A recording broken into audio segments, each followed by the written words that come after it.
In the arrangement shown in the figure, coefficient of friction between the two blocks is 1/2. The force of friction acting between the two blocks is, ठीक है। तो हमको एक system दिया गया है जिसमें ये दोनों ब्लॉक के बीच में फ्रिक्शन है और नीचे वाला सरफेस स्मूथ है।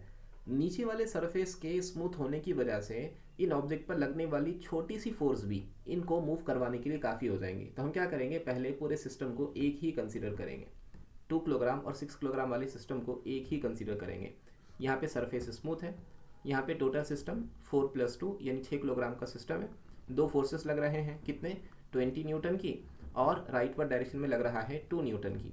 यानी इन दोनों की वजह से आने वाला जो नेट फोर्स हो जाएगा वो हो जाएगा 20 - 2 यानी 18 न्यूटन का नेट फोर्स वहाँ प्रोड्यूस होगा।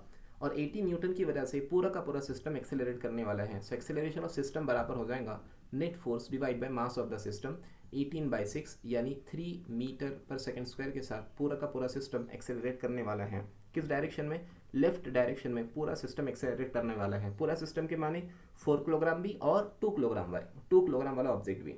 ओके, बहुत अच्छा क्वेश्चन है, ध्यान दीजिए। मैं पहले तो 2 किलोग्राम वाले के बारे में डिस्कस करता हूँ। 2 किलोग्राम वाले पर लगने वाला फोर्स है 2 न्यूटन, राइट।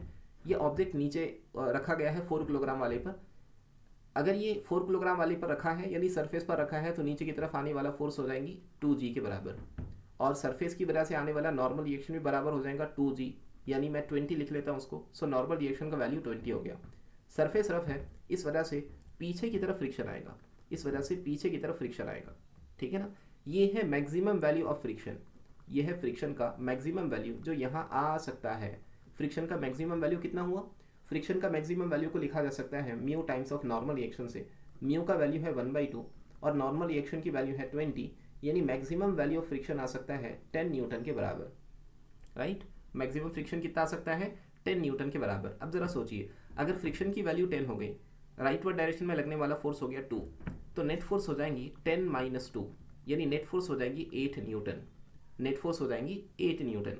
और अगर नेट फोर्स 8 न्यूटन की हो चुकी है, इस ऑब्जेक्ट का मास है 2 किलोग्राम, तो एक्सेलरेशन की वैल्यू हो जाएंगी net force divide by mass यानी 8/2, यानी एक्सेलरेशन ऊपर वाले ब्लॉक का 4 मीटर पर सेकेंड स्क्वायर हो जाएगा। यानी ऑब्जेक्ट 4 मीटर पर सेकेंड स्क्वायर से मूव करने लगेगा, हालांकि मूव करना चाहिए 3 मीटर पर सेकेंड स्क्वायर से। इसका मतलब यहाँ पर फ्रिक्शन की वैल्यू इतनी ज़्यादा आने की नेसेसिटी नहीं है। 10 न्यूटन आने के बाद तो एक्सेलरेशन बढ़ जा रहा ना। एक्सेलरेशन कितना होना चाहिए, मैक्स टू मैक्स एक्सेलरेशन की वैल्यू 3 होना चाहिए, 3 से ज़्यादा तो हो ही नहीं सकती। इस वजह से एक्सेलरेशन मैक्सिमम वैल्यू के बराबर नहीं आएगा, एक्सेलरेशन मैक्सिमम वैल्यू से कम आएगा। अब कितना आएगा उसके लिए हम बात करते हैं सीधा सीधा कैलकुलेशन। ये 2 किलोग्राम वाला ऑब्जेक्ट किस तरफ मूव कर रहा है, ये मूव कर रहा है लेफ्ट में। कितने एक्सेलरेशन से, 3 मीटर पर सेकेंड स्क्वायर से, यानी कितनी फोर्स है, मास उसका 2 है। इस वजह से नेट फोर्स की वैल्यू कितनी बनने वाली है, नेट फोर्स की वैल्यू बनने वाली है 3 × 2, यानी फ्रिक्शन यहाँ बड़ा होगा, 2 न्यूटन छोटा होगा। 3 × 2 यानी 6 इज इक्वल टू फ्रिक्शन -2, यानी यहाँ के केस में आने वाला फ्रिक्शन 8 नहीं है, सॉरी 10 नहीं है, बल्कि 6 + 2 8 न्यूटन के बराबर है। समझा, ये 10 न्यूटन फ्रिक्शन नहीं है, ये मैक्सिमम पॉसिबल फ्रिक्शन है। इतना फ्रिक्शन वहाँ आ सकता है, यानी कि सिस्टम पे आपने इतनी फोर्स अप्लाई करते कि 2 किलोग्राम वाला ऑब्जेक्ट 4 मीटर पर सेकेंड स्क्वायर से मूव करता, तब फ्रिक्शन 10 आता। लेकिन सिस्टम कितने से मूव कर रहा है, 3 मीटर पर सेकेंड स्क्वायर से। ऐसे केस में 8 न्यूटन का ही फ्रिक्शन काफ़ी है ऊपर वाले ऑब्जेक्ट को मूव करवाने के लिए, इसलिए फ्रिक्शन का वैल्यू मैक्सिमम फ्रिक्शन के बराबर नहीं होगा। फिर कितना होगा, 8 न्यूटन के बराबर होगा। उसने वही पूछा है, इसलिए option A will be correct. अब सिमिलर डिस्कशन हम नीचे वाले ब्लॉक के लिए 4 किलोग्राम वाले के लिए कर देंगे। 4 किलोग्राम वाला के केस तो बड़ा आसान है जी। इस पर राइटवर्ड डायरेक्शन में फोर्स लग रही है 20 न्यूटन। अगर सिर्फ यही फोर्स लगती तो ये ऑब्जेक्ट कितने से मूव करता, फोर्स बाय मास यानी 20/4 यानी 4 5 तो एक्सेलरेशन हो जाता 5। लेकिन प्रॉब्लम ये है कि एक्सेलरेशन तो सिस्टम का 3 है, इस वजह से पीछे की तरफ एक फोर्स लगाना ज़रूरी है और वही फोर्स होगा फ्रिक्शन।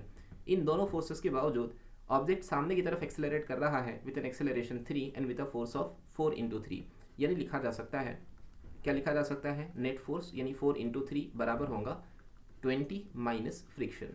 यहाँ से भी आया 20 को हम इधर रखेंगे और ये 4 × 3 12 को माइनस करके उधर बुला लेंगे, ये बराबर हो गया फ्रिक्शन के, यानी फ्रिक्शन का वैल्यू 8 न्यूटन आ चुका है।